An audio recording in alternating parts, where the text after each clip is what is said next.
صبح آئی کہ نہیں ابھی تک؟ آگے فائدہ ہی آ گئی ہے. ٹھیک ہے، تو یہ ڈبہ میں نے بنوا دیا ایک تجربوں کے لیے، مجھ سے پوچھ کے بھر دینا اس کو. پیشتے سے ایک باہر سے فون آیا، میں خود ہی بند کر لوں اس کو. کیا پڑھا رہا تھا آپ کو میں کل؟ اسٹیفیسیگریا. ٹھیک ہے.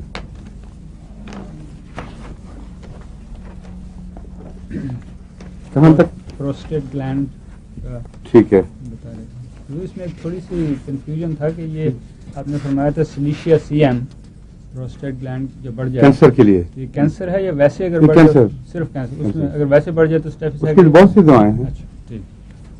پروسٹیٹ گلینڈ کے بڑھنے کی نارمل دعائیں بہت کثرت سے ہیں. ٹھیک ہے. ایک پہلے میں فارمولہ ایک بنایا ہوا تھا، دیا کرتا تھا، چوائس صاحب رضی اللہ خان صاحب رضی اللہ عنہ کو بہت فائدہ پہنچا تھا. بالکل آخری بیماری میں شاید دوبارہ تکلیف ہوئی، اس سے پہلے پھر نہیں ہوئی دوبارہ. وہ تھا سلفر 200 بیلاڈونا. جی یہ کمبینیشن تھا، اور سیبل سیلوریٹا اور چمافلا، یہ مدر ٹنکچر میں کمبینیشن. اور اس کے علاوہ اس میں تھوجا تھا. تھوجا میں نے بتایا آپ کو؟ ہاں، تھوجا بیلاڈونا اور سلفر.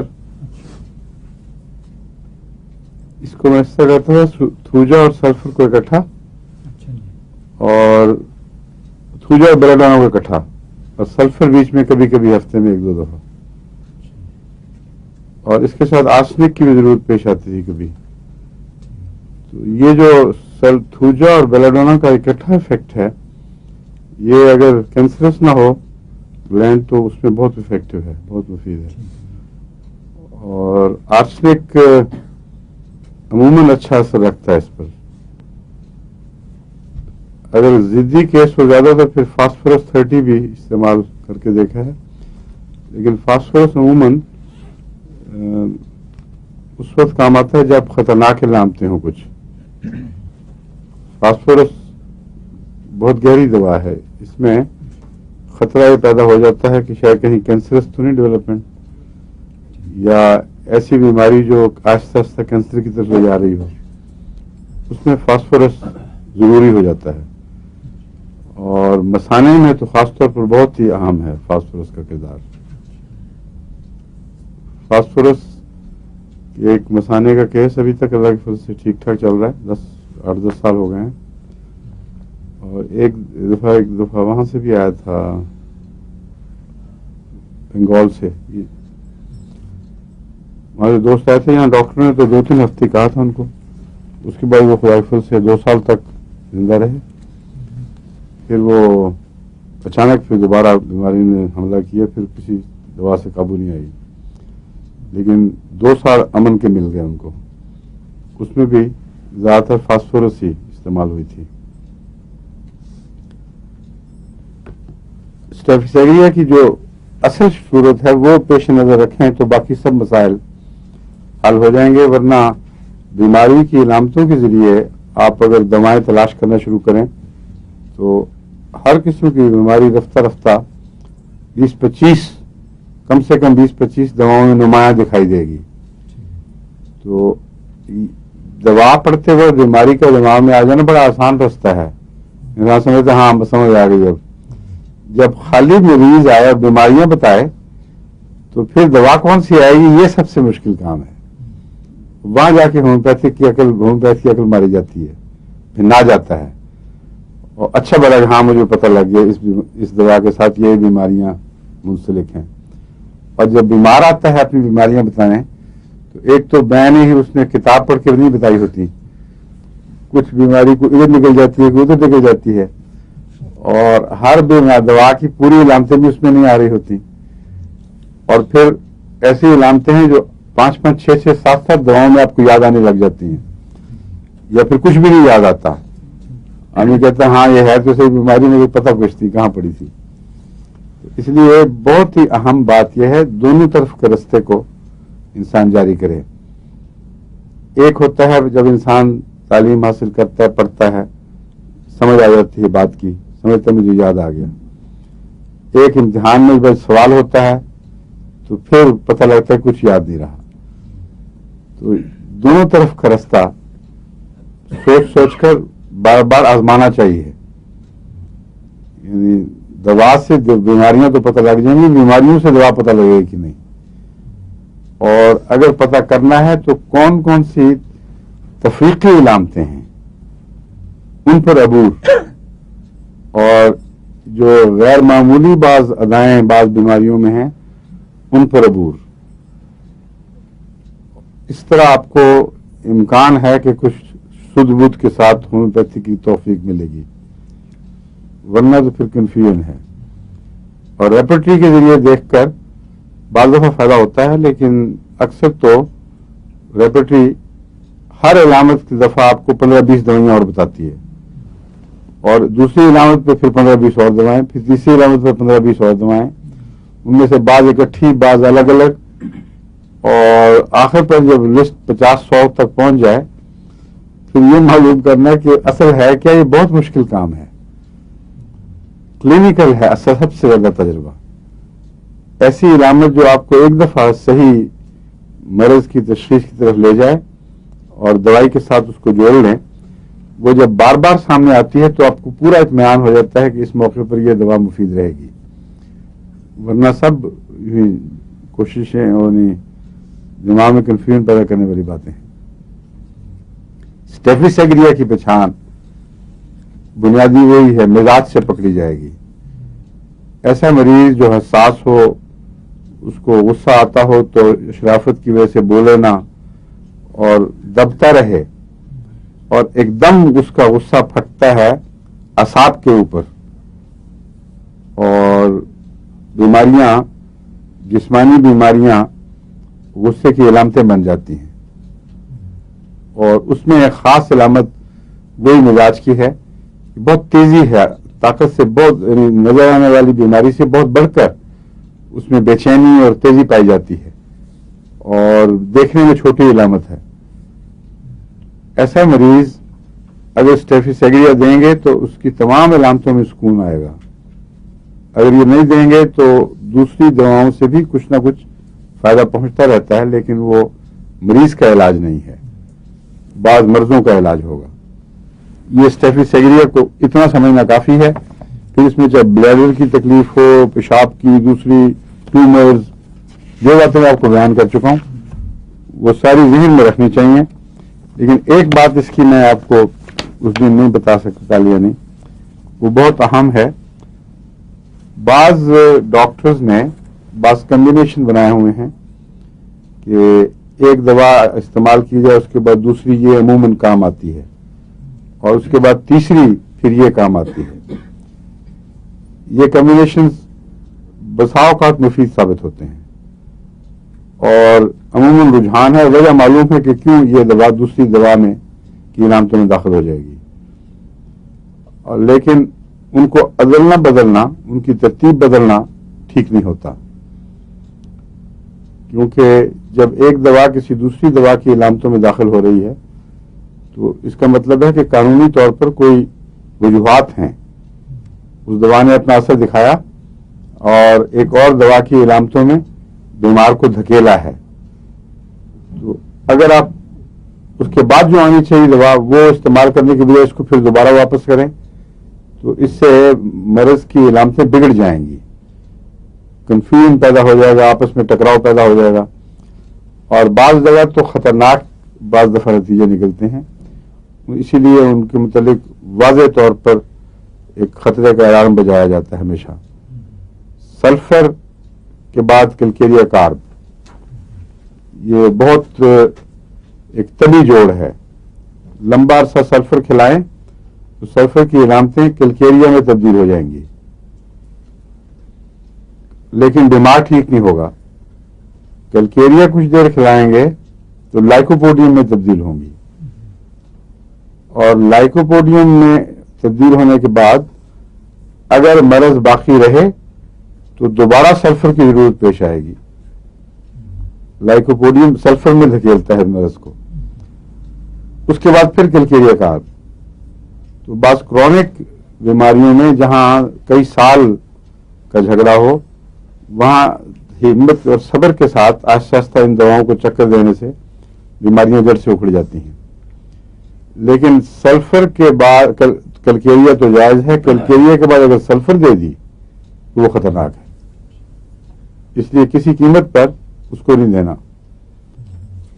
اب سلیشیا کے متعلق بھی آپ کو میں نے بتایا تھا، مرکری کے ساتھ اس کا اختلاف ہے، لیکن اگر بیچ میں ہیپر سلف ڈال دیں تو پھر جھگڑا ختم ہو جاتا ہے.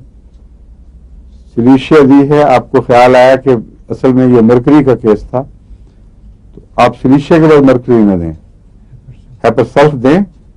وہ سلیشیا کے کچھ اثرات کو قائم رکھے گا، کچھ غلط اثرات کو مٹائے گا اور مرکری میں لے جائے گا کیس کو. اس اسٹیفیسیگریا کا بھی ایک کمبینیشن ہے، وہ ہے کاسٹیکم، کولوسنتھ اور اسٹیفیسیگریا.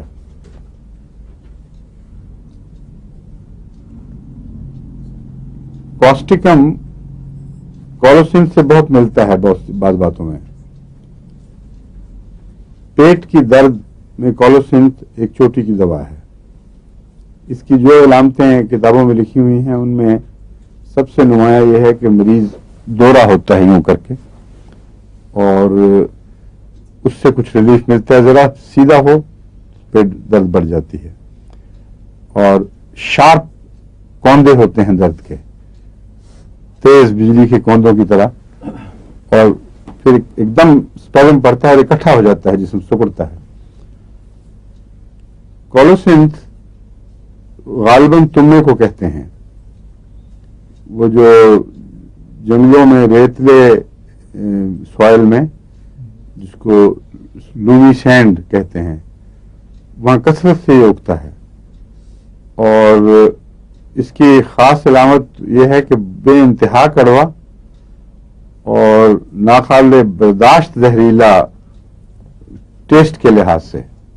ذرا سا بھی کسی چیز میں آ جائے تو کھانا پانی سارا وہ بہت ہی خوفناک قسم کی کڑواہٹ اس میں پھیل جاتی ہے.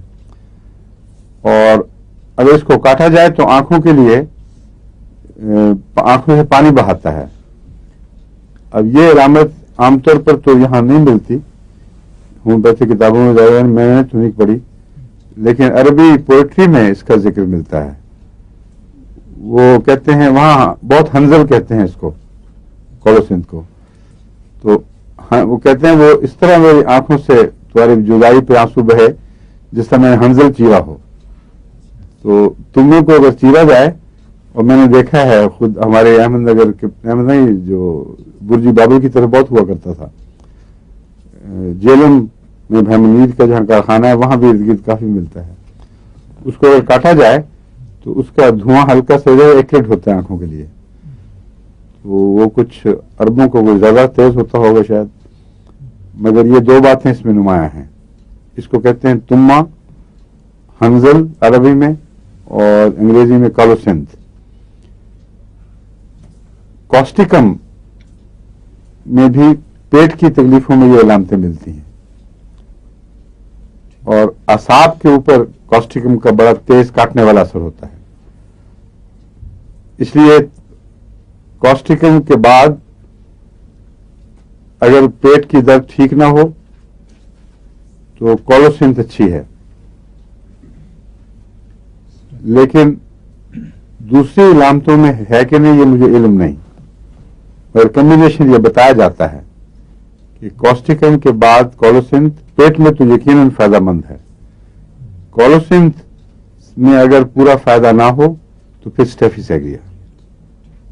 اسٹیفیسیگریا سے پتہ چلتا ہے کہ اس مریض کو تکلیف کا آغاز کسی روحانی صدمے سے، کسی غصے کے دبانے سے، یا عمومی ماحول میں بے چینی کی وجہ سے ہوا تھا. اگر یہ ہے تو کولوسنتھ کو کام کرنا چاہیے مگر نہیں کر رہا.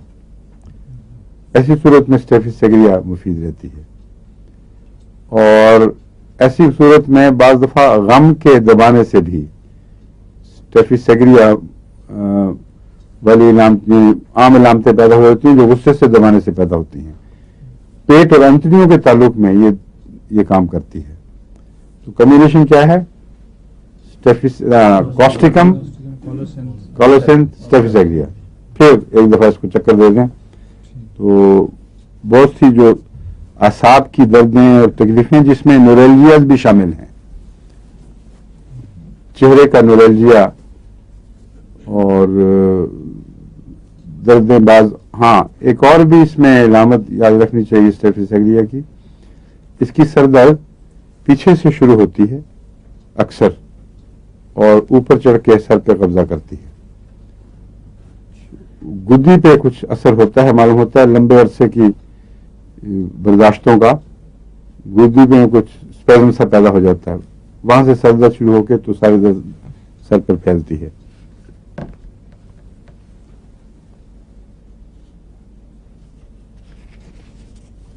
انلارج پروسٹیٹ کو بھی میں نے بتایا تھا نا، بتایا تھا آپ کو کل. ہاں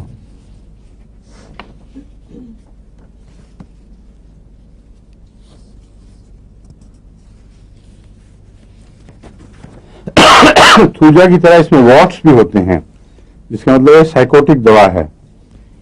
لیکن ڈرائی سینسٹیو واٹس جو ہیں وہ اسٹیفیسیگریا کی علامت ہیں، اور تھوجا میں نرم بھیگے بھیگے سے واٹس ہوتے ہیں. خشک اور ڈرائی ہوں اور غصے والے ہوں تو وہ اسٹیفیسیگریا کی علامت ہے.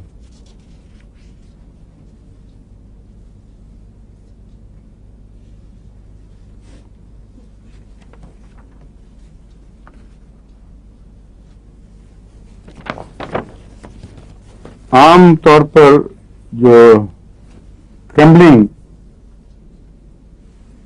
لفظ کہتے ہیں، جیسے ٹرمبلنگ، وہ جسم میں یہ لرزے سے نظر آ جاتی ہے. لیکن ایک ہوتی ہے اندرونی ٹرمبلنگ. اس میں مریض کہتا ہے کہ مجھے اندر کپکپاہٹ محسوس ہو رہی ہے، میرا جسم اندر سے لرز رہا ہے، لیکن دیکھنے میں ہاتھ یوں ہلتا نہیں ہے. جو اندرونی لرزش ہے اس میں اسٹیفیسیگریا مفید ہے اور جلسیمین بھی. لیکن بیرونی کے لیے اور دوائیں ہیں، مثلا اگیریکس، اور بھی بہت سی ہیں. میں مثال کے طور پر دی ہے. اگیریکس کا بھی نروس سے گہرا تعلق ہوتا ہے، اس لیے نروس کی بیماریوں میں جو اندرونی احساس ہے لرزش کا، کانپنے کا، اس میں اسٹیفیسیگریا یا جلسیمیم، لیکن یہ دونوں فوراً پہچانی جاتی ہیں ایک دوسرے سے الگ الگ. کس طرح پہچانے ہیں ڈاکٹر صاحب؟ اسٹیفیسیگریا کو جلسیمیم سے الگ کس طرح کریں گے؟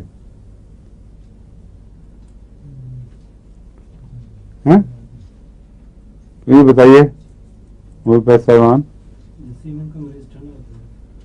اور اسٹیفیسیگریا کا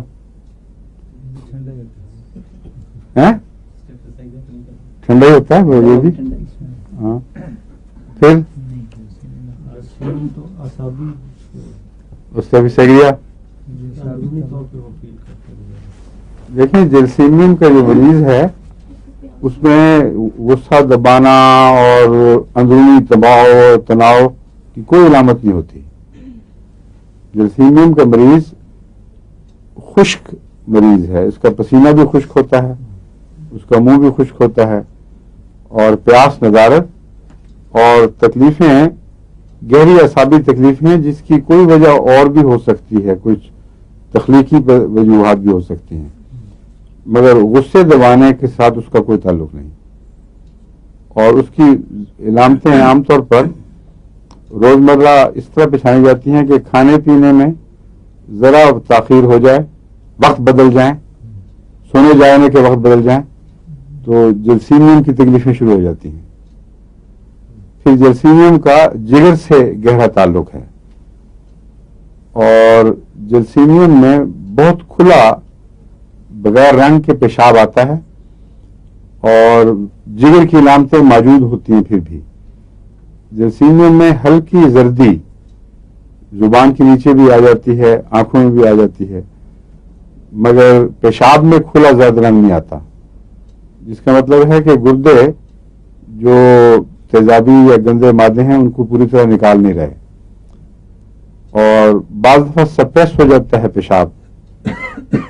اگر سپریس پیشاب ہو تو جلسین دیا جائے تو کھلا پیشاب بہت زیادہ آئے گا، جس کا مطلب ہے جسم سے وہ دباؤ نکل رہا ہے. لیکن اگر کھلا صاف پیشاب آ رہا ہو اور علامتیں جلسین کی ملیں تو جلسین دینے کے بعد ضرور پیشاب گاڑھا اور زرد رنگ کا ہوتا ہے، اور اس وقت پتہ چلتا ہے کہ جلسین نے کام شروع کر دیا ہے. یہ میں نے بارہا استعمال کر کے دیکھا ان دونوں باتوں کو، فرق کو. لکھا یہ ہے کہ کوپیس لارج واٹری یورین، لیکن وہ جو کوپیس لارج واٹری یورین ہے اس میں اگر آپ جلسین دیں گے تو کچھ عرصے کے بعد اس کا رنگ بدلے گا، وہ کم ہوگا اور جسم میں سے کچھ زہریلے مادے نکالنے لگ جائے گا، اور یا پھر اس کو دینے کے بعد کوپیس آتا ہے. پہلے خشکی ہے، یہ کمی ہے، جلسین کام کرے گی تو پھر کوپیس یورین بعد میں آنا شروع ہوتا ہے. اور یہ اسٹیفس ایگریا اس کے ساتھ یہ علامتیں نہیں ملتی، بالکل الگ ہی مضمون ہے اسٹیفس ایگریا کا. اور میں نے آپ کو کیا پڑھایا تھا؟ اسٹینل دی بتایا تھا، سلفورک ایسڈ سلفورک پڑھا دیا. جی ہاں ہاں ہاں ہاں اسٹیفس ایگریا میں ہر چیز پائی جاتی ہے. جگر، ہاں بالکل. یہ جو غصہ دبانا ہے اس کا تمام جسم کے غدودوں سے تعلق ہوتا ہے، اعصاب اور غدودوں پر اس کا لازماً اثر پڑتا ہے، اور ان کے ڈسچارجز کے اوپر اس کا اثر پڑ جاتا ہے. اس لیے جگر کی علامتیں بھی اس میں ملیں گی، کڈنیز کی علامتیں بہت ملتی ہیں اسٹیفس ایگریا میں. پروسٹیٹ کا بھی میں بتایا ہے آپ کو. تو در حقیقت اس کی تصویر میں جسم کے تمام غدود شامل ہو جاتے ہیں. اس لیے میں نے کہا تھا کہ اب سب باتیں کہاں یاد رکھیں گے، یہ یاد رکھیں کہ اگر وجہ یہ ہے تو اسٹیفس ایگریا دوا ہے اور واپس سنبھال لیتی ہے. پھر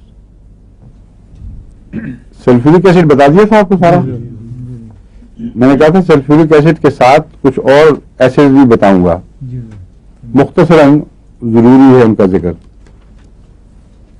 تمام تیزابوں میں کمزوری پائی جاتی ہے، ٹھیک ہے کہ نہیں؟ ٹھیک. ہاں ہاں. ان میں ایک تیزاب ہے میوریٹک ایسڈ. یہ غالباً ہائیڈروکلورک ایسڈ کا نام ہی ہے میوریٹک ایسڈ، کیونکہ میور کلورین کو کہتے ہیں. نیٹرم میور کا مطلب ہے سوڈیم کلورائڈ. تو میوریٹک ایسڈ عام تو یہ اس کا HCl ہی ہوگا، کیونکہ اور مجھے کہیں نام ملا نہیں. کیوں جی آپ کی کتابوں میں لکھا ہوا ہے اس کا فارمولا؟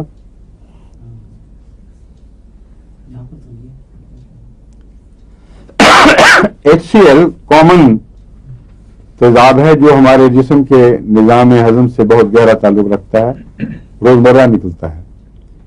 لیکن میوریٹک ایسڈ کی جو تصویر ہومیوپیتھس نے کھینچی ہوئی ہے وہ ایسی ہے کہ جب تک کوئی موت کا مریض دکھائی نہ دے میوریٹک ایسڈ یاد ہی نہیں آتا کسی کو. اور میوریٹک ایسڈ کی ایسی خوفناک تصویر کھینچی ہوئی ہے کہ ایسا مریض جس کے اعصاب یعنی عضلات مکمل جواب دے جائیں، اس کا سر بستر سے ڈھلک جائے اور جبڑے کھل کے نیچے لگ جائیں اور موت میں چند سانس باقی رہتے ہوں اور کسی قیمت میں بھی اس میں کوئی جان نہ پڑے. اس کو کہتے ہیں یہ میوریٹک ایسڈ کا کیس ہے. اور عام طور پر ہم سوچتے ہیں کہ میوریٹک ایسڈ روزمرہ کا HCl ہی ہے، اور ہر روز ہمیں اس سے واسطہ پڑتا ہے، ہر روز اس کی زیادتی بھی ہوتی ہے، کمی بھی ہوتی ہے. میوریٹک ایسڈ کا وہ کیس جو ہے یہ تو بہت بعد کی بات ہے. عام طور پر جب بھی معدے میں تیزابیت بڑھتی ہے تو اس میں اس بات کا امکان ہے کہ میوریٹک ایسڈ کے زیادہ ہونے کی وجہ سے تیزابیت محسوس ہوتی ہے، اور اس کے بالکل برعکس کا بھی امکان ہے. اس لیے علامتیں دیکھ کر فیصلہ کرنا پڑے گا. اگر HCl کم ہو جائے گلینڈز کم بنا رہے ہوں تو غذا جو ہے وہ معدے کے اندر گلنا سڑنا شروع کر دیتی ہے. جب وہ گلتی سڑتی ہے تو فورس ایسڈ بناتی ہے. فورس ایسڈ جو ہے وہ میوریٹک ایسڈ نہیں ہوتا بلکہ دوسرے تیزاب ہوتے ہیں, اور اس کے نتیجے میں جو کنارہ انتڑیوں کی طرف معدے کا کھلتا ہے پائلورک اینڈ, اس میں شکنجا سا آ جاتا ہے, تشنج پیدا ہو جاتا ہے, اور کھانا بجائے اس کے کہ 2-3 گھنٹے کے اندر معدے سے فارغ ہو کر باہر چلا جائے وہ اندر قید سا ہو جاتا ہے. اس سے پیٹ میں ہوائیں بھی پیدا ہوتی ہیں, تیزابیت بہت ہوتی ہے, اور اس کی تمام علامتیں. روزمرہ کی تیزابیت کمزوری نہیں پیدا کرتی, تیزابیت کی کمزوری اچانک آتی ہے. یہ اچھی طرح یاد رکھنا چاہیے. تیزاب جسم میں ہے, بے شک بہت ایکٹیو رہے گا آدمی, ہر وقت کھیلے گا, کھلاڑیوں کو بھی بڑا تیزاب ہوتا ہے, لیکن تیزابیت غالب آتی ہے اچانک, اور جب آ جائے تو تمام جسم کی انرجی سیپ کر جاتی ہے. بس میوریٹک ایسڈ میں آپ اس کا انتظار نہ کریں کہ کوئی مرنے کے کنارے پہ پہنچا ہو تو آپ میوریٹک ایسڈ دیں. جہاں یہ ایسی علامتیں دکھائی دیں کہ نظام ہضم میں آغاز میں آپ کو کلورک ایسڈ کی کمی کی علامتیں مل رہی ہیں, HCl کی, تو یہ دینے سے وہ رفتہ رفتہ وہ ٹھیک ہو جائے گا.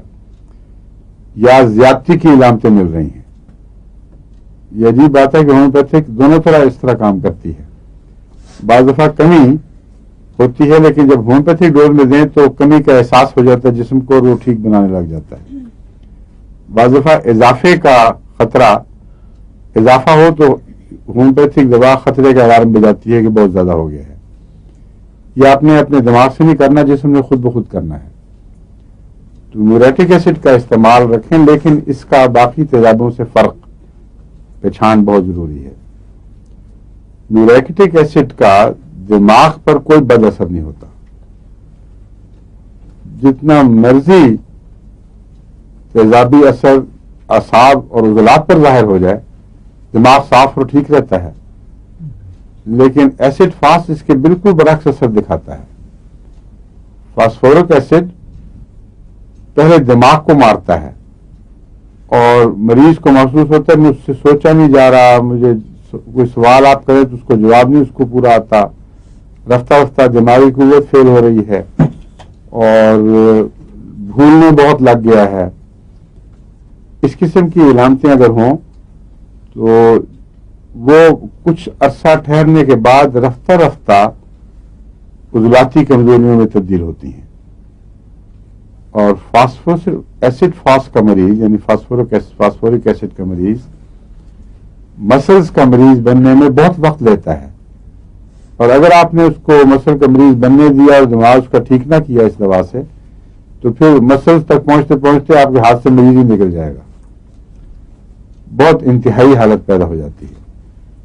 میوریٹک ایسڈ کے مریض کو سنبھالنا نسبتاً بہت زیادہ آسان ہے, کیونکہ اگر اس کی موت کے وقت بھی یہ علامتیں ظاہر ہوں اور یہ پتہ ہو کہ دماغ صحیح ہے اور جو نفسیاتی کیفیات ہیں ان پر بد اثر کوئی نہیں ہے, تو 1-2 خوراکیں اس کو ٹھیک کر دیتی ہیں. کیونکہ ایسڈ کی ڈیبلٹی جتنی خطرناک ہو اتنی جلدی چھوڑ بھی دیتی ہے, کہ کوئی لمبا گہرا اثر نہیں چھوڑتی. اور یہی حالت سلفورک ایسڈ کا بھی ہے.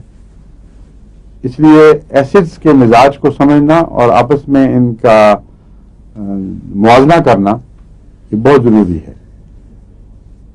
اور ایسڈ فاسٹ کی کیا خاص باتیں ہیں, کیوں یاد آتا ہے؟ ہاں جی, ہاں گنجے پن, بالکل ٹھیک ہے. میں انتظار کر رہا تھا عورتوں کی طرف سے اطلاع آئے گی اس بات. بالوں کی سینسٹیو زیادہ ہوتی ہیں نا وہ. گنجے پن کا علاج ہے کیا, کون سا؟ میوریٹک ایسڈ نہیں. ہاں میں بتا رہا ہوں ایسڈ فاسٹ تو مانتے ہیں لیکن میوریٹک ایسڈ کا تعلق نہیں ہے. اور یہ اللہ تعالیٰ کی عجیب بات شان ہے کہ میوریٹک ایسڈ چونکہ روزمرہ کی زندگی کی عادت ہے, اس سے اگر بال گنجے ہونے شروع ہوتے ہیں تو اکثر کے بال اتر چکے ہوتے ہیں. اس لیے میوریٹک ایسڈ میں اللہ تعالیٰ نے وہ صفت رکھی نہیں. سمجھے؟ جتنا مرضی ایسڈ زیادہ ہو بال نہیں جھڑیں گے، مگر ایسڈ فاس کا دماغ سے تعلق ہے اور سر سے بھی ہے. یہ کیوں ہوتا ہے اللہ بہتر جانتا ہے، مگر ہمیں نظر آ رہا ہے کہ دونوں کے قرب و جوار کے اثرات ہیں. دماغ کمزور ہو رہا ہے، ساتھ ہی جلد کے اوپر بھی کمزوری ظاہر ہوتی ہے. اس سے بعض دفعہ وہ سیکری بھی آ جاتی ہے، مگر یہ بغیر سیکری کے بھی بال بہت جھڑنے لگ جاتے ہیں. میوریٹک ایسڈ میں یہ نہیں ہے، لیکن میور جو ہے ایلیمنٹ اس میں یہ بات موجود ہے. یعنی کس چیز میں؟ کلورائڈ. کلورائن کی مختلف شکلیں ہیں، ان میں یہ موجود ہے، لیکن شاید کمبینیشن کی وجہ سے دھوکہ لگ جاتا ہے. ہو سکتا ہے کلورین کی صفت نہ ہی ہو. میں اس لیے کہہ رہا ہوں کہ سوڈیم کلورائڈ میں ہے، تو ہو سکتا ہے اس میں سوڈیم کا ایلیمنٹ ہو اس کا ذمہ دار، لیکن سوڈیم کا ایلیمنٹ دوسری جگہوں میں یہ بات نہیں دکھاتا، اس کمبینیشن میں دکھاتا ہے. نیٹرم میور سوڈیم کلورائڈ، اس کا بالوں سے بہت تعلق ہے اور میوریٹک ایسڈ کا نہیں ہے. سمجھ گئے؟ میوریٹک ایسڈ کیا ہے؟ کلورین کا تیزاب، اس کا بالوں پر کوئی بد اثر نہیں. کلورین خود میور کہلاتی ہے. جب یہ سوڈیم سے ملتی ہے تو پھر بالوں پر بہت گہرا اثر ڈالتی ہے. اور اس کی جو علامتیں ہیں وہ یہ نہیں ہے کہ یوں ہی گنجا ہونا شروع ہو جائے. اس کے بال کمزور پڑ جاتے ہیں، ہلکے اور بے جان ہونے شروع ہو جاتے ہیں اور پھر جھڑتے ہیں. بعض عورتیں کھانا پکاتی ہیں تو ان کے کھانے میں بھی کہیں کہیں ظاہر ہونا شروع ہو جاتے ہیں. تو یہ علامت جو ہے نا کہ سنبھالو اور پھر بھی جھڑ کے بیچ میں کھانے میں جا پڑیں، یہ نیٹرم میور کی یاد دلانی چاہیے. ٹھیک ہے؟ اور نمک زیادہ کھانے کی جو بیماری یعنی اس کے نتیجے میں جو بیماریاں پیدا ہوتی ہیں وہ سوڈیم میں پائی جاتی ہیں. اور زیادہ نمک کھانے والوں کے بال پتلے ہو جاتے ہیں. بعض دفعہ اتنے کمزور ہو جاتے ہیں کہ بالوں کے کنارے پھٹ جاتے ہیں. یہ خاص علامت ہے. ایسڈ فاس میں یہ ایسی چیزیں نہیں ہیں، مگر بالوں پر گہرا اثر ڈالتی ہے. بس اگر دماغی علامتیں بھی ہوں ایسڈ فاس والی اور بال بھی جھڑ رہے ہوں تو پھر یہ بالوں کی دوا ہے، ورنہ بال جھڑنے کی بہت دوائیں ہیں. خالی ایسڈ فاس دیتے رہیں کوئی فرق نہیں پڑے گا. ایسڈ فاس کا دوسرا اثر ذیابیطس پر ہے. اگر ایسا مریض ہو جس کے دماغ میں فیک کی ٹینڈنسی ہو اور ذہن پر رفتہ رفتہ بڑھنے والی کمزوری کی علامتیں ظاہر ہو رہی ہوں اور ساتھ اس کو ذیابیطس بھی ہو، تو اس جگہ بعض دفعہ ایسڈ فاس ذیابیطس میں کیوریٹو بن جاتے ہیں. ایک زیادہ تو نہیں مگر 2-3 کیسز میں تو مجھے یاد ہے کہ میں پہلے دوسرا جو روٹین کا نسخہ دیا کرتا تھا اس سے کوئی فائدہ نہیں ہوا، لیکن ایسڈ فاس کی علامتیں نظر آئیں. جب دیا تو اس سے باقاعدہ بیماری نے پیچھے ہی چھوڑ دیا. تو ذیابیطس میں علاج مشکل تو ہے لیکن ہے صحیح. اگر صحیح تشخیص ہو تو بہت سی ایسی دوائیں ہیں جو ذیابیطس میں کام آتی ہیں، مگر روزمرہ کی ریپرٹیز میں نہیں ملتی اور روزمرہ کے ذکر میں نہیں ان کا نام شمار نہیں ہوتا. مگر بیماری ایسی ہے جو شفایاب ہو، جس سے شفا ہو سکتی ہے، جس بیماری سے نجات مل سکتی ہے، شفا ہو سکتی ہے. مشکل صرف یہ ہے کہ اس بیماری کو صرف پینکریاس کی بیماری سمجھا گیا ہے، حالانکہ پینکریاس کی بیماری صرف نہیں، ایک تو پینکریاس کی بیماری کی بھی بہت سی قسمیں ہیں. شوگر جسم میں انسولین موجود بھی ہو تب بھی لوگوں کو ڈائبٹیز ہو جاتی ہے. اور بعض دفعہ بیماری کی قسم یہ ہوتی ہے کہ وہ انسولین جذب نہیں ہوتی خلیوں میں، اور جو اس کو کام دکھانا ہے وہ نہیں دکھاتی، اس کے خلاف رد عمل پیدا ہو جاتا ہے. اور یہ جو کیا کہتے ہیں اس کو، auto immune system, auto immune system بہت حد تک ذیابیطس کا ذمہ دار ہو جاتا ہے. اگر وہ غم کا اثر ہو، اس میں آہستہ آہستہ بریک ڈاؤن ہوا ہو، ایسڈ فاسٹ چوٹی کی دوا ہے. اس کا یہ میں نہیں جانتا کہ اثر پینکریاس پہ کیا ہوتا ہے، لیکن اگر اس قسم کی ذیابیطس ہو تو اس میں بہت مفید ہے. اور فاسفورس کا ایسڈ فاسٹ سے کیا فرق ہے مزاج اور عادتوں کے لحاظ سے؟ مجھے پتا ہے کچھ؟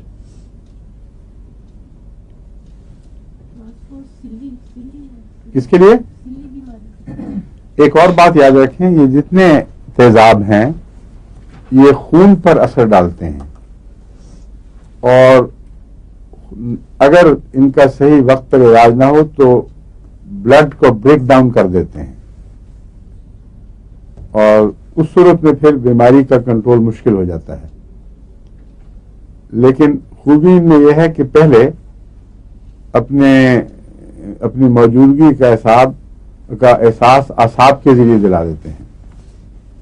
تمام ایسڈز کو نروز محسوس کرتی ہیں، اور ان کا جو رد عمل ہے وہ آپ کو وقت کے اوپر وارننگ دے دیتا ہے. اگر زیادہ دیر آپ نے توجہ نہ دی اور ایسڈ کا کوئی کیس ہوا جس سے علاج ہونا چاہیے، تو پھر یہ خون کے اندر گہرے اثرات کرتا ہے. ایسڈ فاس بھی بلڈ بریک ڈاؤن کر دیتا ہے، اور فاسفورس جو ہے وہ اس کی نسبت بہت زیادہ گہرا اور مختلف حصوں پر اثر کرنے والا ہے. ایسڈ فاس میں نے بتایا نا، کھٹاس سے جو چیزیں پیدا ہوتی ہیں، سر کی جلد ہوئی، دماغ کا کنفیوژن ہوا، بلڈ کا بعض ایسی بیماریاں جیسی ٹائیفائڈ کی لو سٹیٹ کی بیماریاں ہوتی ہیں، ان میں بھی ایسڈ فاس کام آ جاتا ہے، ذیابیطس میں کام آ جاتا ہے. لیکن فاسفورس بہت گہرا ہے. فاسفورس تو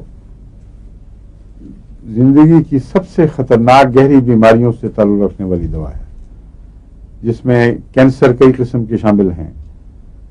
ان میں بعض اور ایسی بیماریاں ہیں جن کا نام آپ کینسر نہ بھی رکھیں، لیکن وہ بہت گہرا اتر جاتی ہیں زندگی میں. فاسفورس کا ایک استعمال بہت اہم ہے جس کو کم کیا گیا ہے، اور اگر کارڈیالوجسٹ فاسفورس پر نظر رکھیں تو بعض ایسے دل کے مریض جو عام حالات میں شفا نہیں پا سکتے، ان کے علاج میں کوئی ایسی دوائی نہیں ہے، فاسفورس میں وہ شفا پا جاتے ہیں اللہ کے فضل سے. فاسفورس کا مجھے یاد نہیں میں نے آپ سے ذکر کیا تھا کہ نہیں، لیکن ایسڈ فاس کے ذکر میں مجھے اب یاد آ رہا ہے. فاسفورس کی علامت یہ ہے کہ دل بڑھ جاتا ہے، اور دل کے جو عضلات ہیں ان میں کمزوری واقع ہو جاتی ہے، اور اس کے نتیجے میں ایک علامت تو یہ ہے کہ بائیں کروٹ آدمی نہیں لیٹ سکتا، دائیں کروٹ نسبتاً سکون ملتا ہے، اور تھوڑی سی حرکت سے یا ایکسائٹمنٹ سے پیلپیٹیشن بہت ہو جاتی ہے. ایک پیلپیٹیشن ہوتی ہے جس کا تعلق جسمانی حرکت سے ہے، ایک پیلپیٹیشن ہے جس کا تعلق ذہن کی ایکسائٹمنٹ سے ہے. بعض مریضوں میں دونوں دکھائی دیں گی، لیکن بعض مریض ایسے ہیں دل کے جب تک جسمانی حرکت نہ ہو پیلپیٹیشن نہیں ہوتی، آرام سے پڑے رہے تو ٹھیک ہے. سورائنم ان میں سے ہے. سورائنم کا بھی دل سے گہرا تعلق ہے، لیکن سورائنم کی جو بیماری ہے اس کا جسمانی حرکت سے تعلق ہے، اور آرام کرے آدمی تو تھوڑی دیر میں ریلیکس ہو کے ٹھیک ہو جاتا ہے. فاسفورس کا تعلق مینٹل ایکسائٹمنٹ سے ہے. اس لیے بعض دفعہ ایسے مریض اور مریضہ کو ڈاکٹر ایڈوائز کرتے ہیں کہ تم اپنے تعلقات، ازدواجی تعلقات بھی منقطع کر لو، کیونکہ اس کی بھی برداشت نہیں، کوئی ایکسائٹمنٹ ہو وہ دل پر برا اثر ڈالتی ہے، اور دل واقعتاً پھیلا ہوا بھی ہوتا ہے، مسل اس کے ریلیکس ہو کے بڑے ہو جاتے ہیں، اور فاسفورس اللہ کے فضل سے اس کو ٹھیک کر لیتا ہے. یعنی کوئی فرضی بات نہیں، حقیقی بات ہے. ایسے مریض کو آپ فاسفورس پہ رکھیں، چند مہینے کے اندر اندر اس کی کیا پلٹ جاتی ہے. تو فاسفورس ایک ایسی دوا ہے جس کو مختلف کی گہری بیماریوں میں پیش نظر رکھنا چاہیے، مگر اگر اس کی پہچان جلدی ہو جائے تو بہت سی مصیبتوں سے نجات ملتی ہے. فاسفورس کا ایک کیس ہے جس کا نزلے سے اور لنگس سے تعلق ہے. ایک ایسا مریض جس کو کسی دوسری دوا سے فائدہ نہیں ہوتا تھا دمے میں، فاسفورس سے اللہ کے فضل سے اس کو غیر معمولی شفا ہوگی. بعد میں اگر ہوئے حملے تو بہت کم، لیکن کار پلٹ گئی اس کی خاص علامتیں یہ ہیں کہ فاسفورس میں نزلہ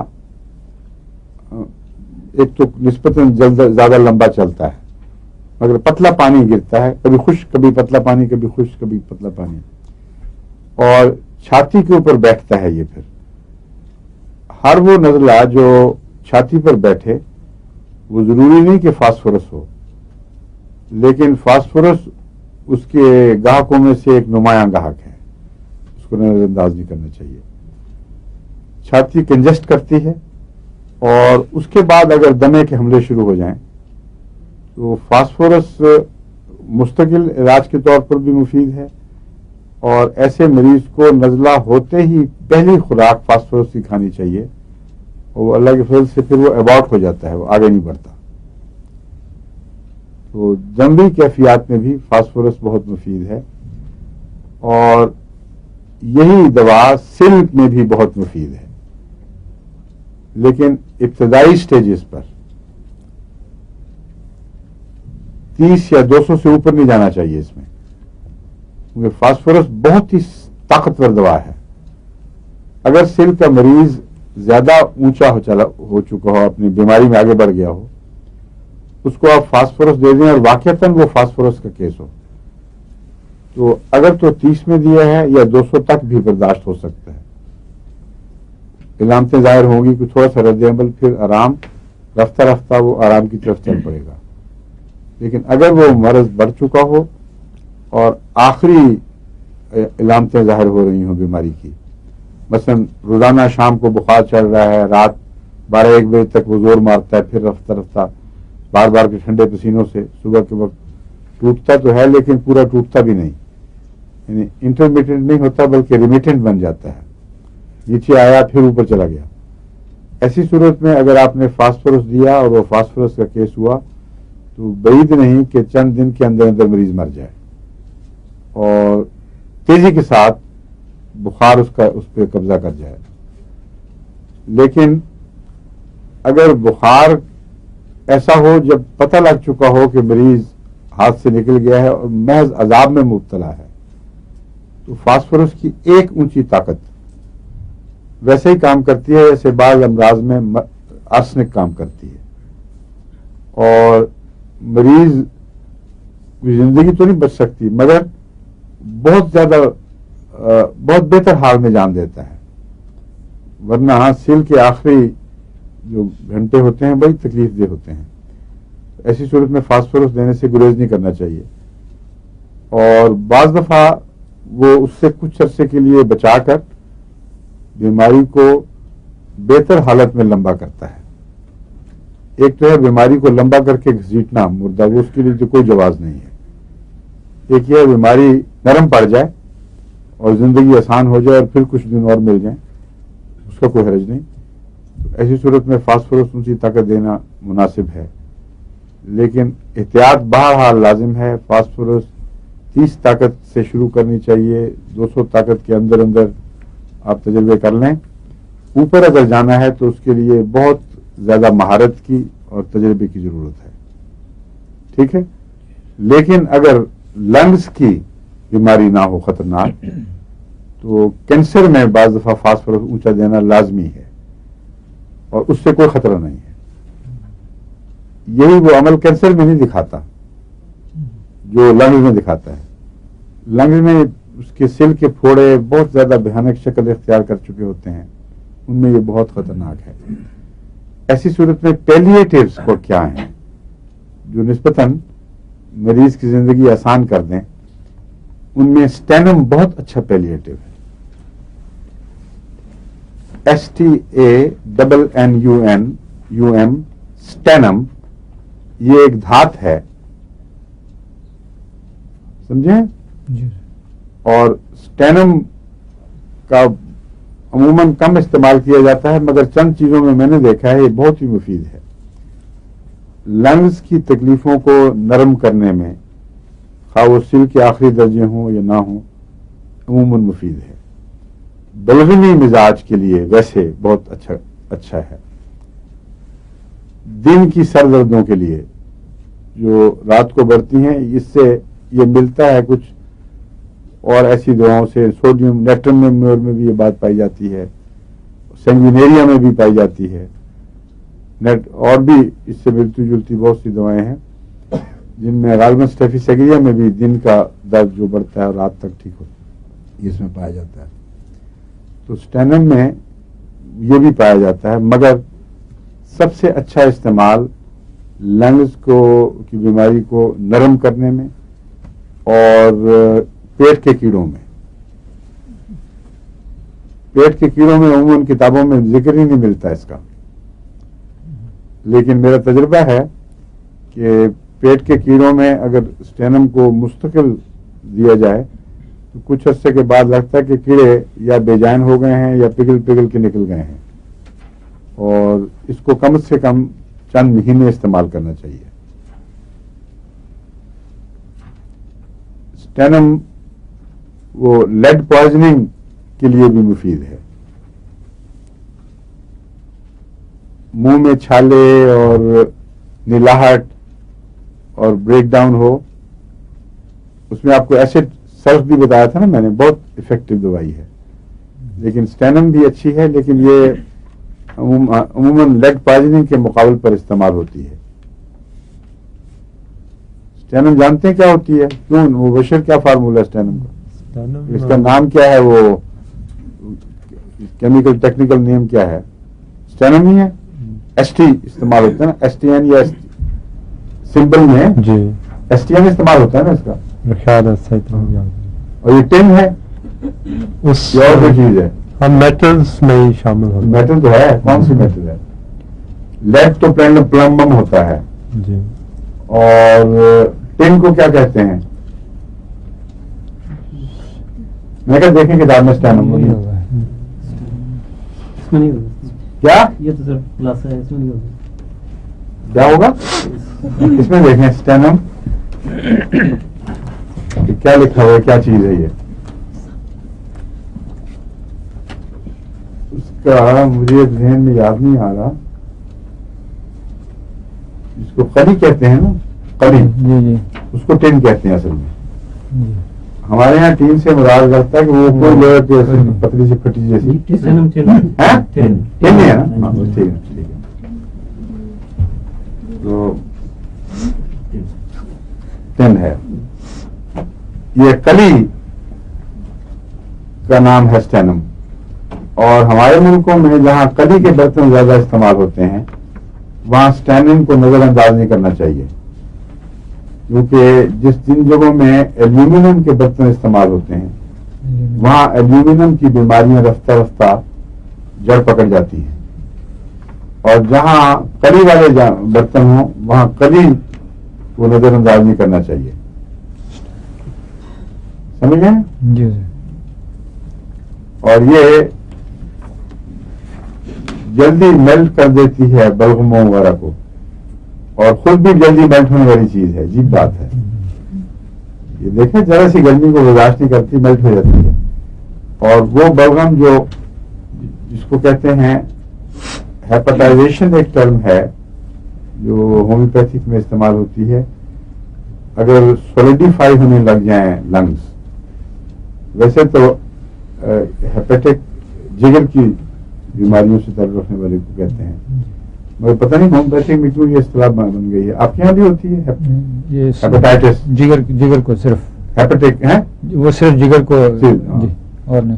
تو ہمارے ہاں اگر لنگز سولیڈیفائی ہو جائیں تو اس کا یہ نام ہے, کیا مجھے کیا کہتے ہیں اس کو, سلفر جہاں ضرورت پڑتی ہے, یا بعض دفعہ لائکوپوڈیم میں بھی لنگز جو لگتا ہے کہ بھاری ہو کے اس میں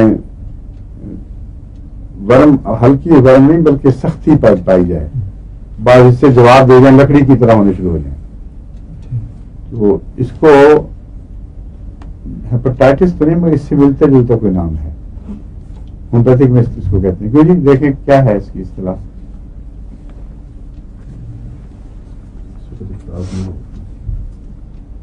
مگر دیکھ کے بتائیں گے. دیکھ کے میں بتا دوں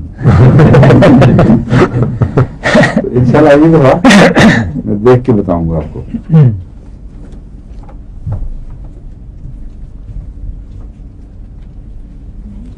اچھا اسٹینم کے ساتھ باقی بھی دیکھ ہی لیتے ہیں. چلیں. ہاں میں نے آپ کو کہا تھا نا کہ اسٹینم صبح بڑھتی ہے زیادہ دیر, رات کو آہستہ آہستہ کم ہو جاتی ہے. کہتا ہے the pain sometimes begins with sunrise, increases until noon and gradually diminishes and ceases with sunset. یہ اسٹینم کی خاص علامت ہے. دوسرے وقتوں میں بھی ہو سکتی ہے مگر عموماً اس کے اندر یہ بات پائی جاتی ہے. سن ہیڈکس میں کون کون سی دوائیں میں نے آپ کو بتائی تھی؟ نیٹرمور ہے, زونائن ہے, اور نہیں اور کون سی ہے؟ ہاں اور ایک اور بھی بتائی تھی.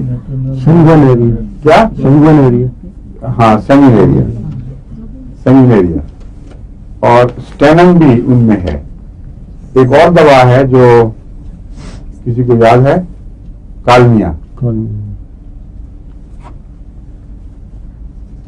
کالمیا بھی دل پر اثر رکھنے والی دوا ہے.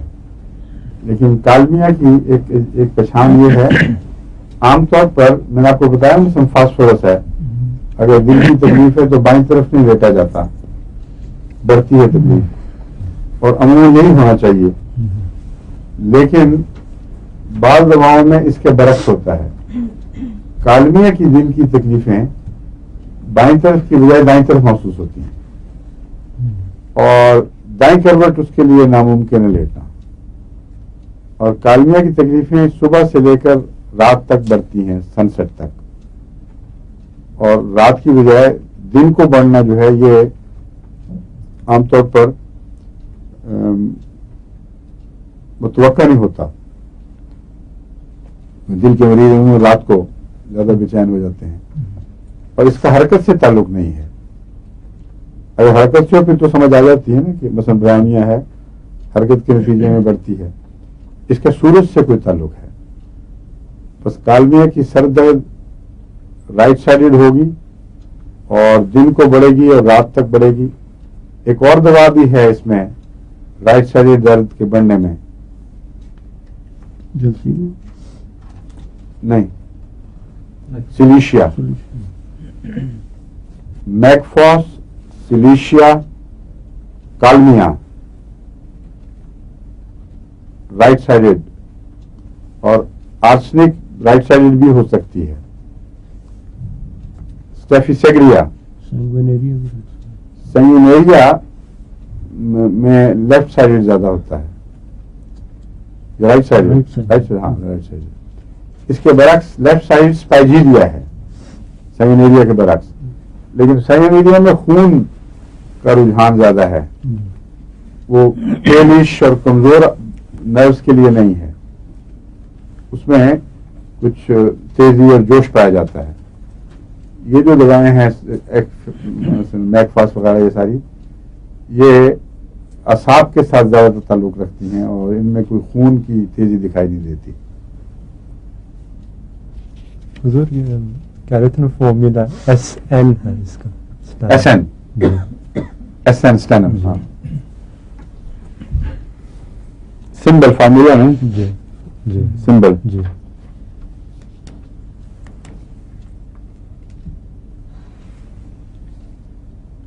اسٹینم میں یہ بات ہے جو خاص طور پر اس پہلو سے بھی دواؤں کی طرف متوجہ کرتی ہے. اگر سردی لگے تو کہاں اثر ہوتا ہے؟ اگر سردی لگے تو بعض دفعہ ناک پکڑا جاتا ہے, بعض دفعہ کانوں پر اس کا پھر اثر پڑتا ہے, نزلہ اور کان پر اثر, اس کے لیے الگ دوا ہے.